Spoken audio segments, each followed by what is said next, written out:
Pittsburgh 1/2 inch on the octane mid-torque. And we're going to actually test this 1/2 inch adapter from Pittsburgh as well as this gun to see if it'll remove these, because they are very hard to do. So let's do the 17s first. Oh, by the way, that was in first speed.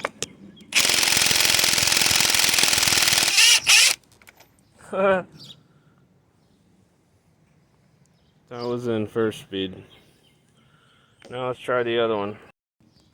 Okay, now these are usually very difficult to do. This one especially, because this is a stretch one. Oh, wow. That was also in first speed. As you can see, first speed. And yeah, now my motor's falling out. Cool.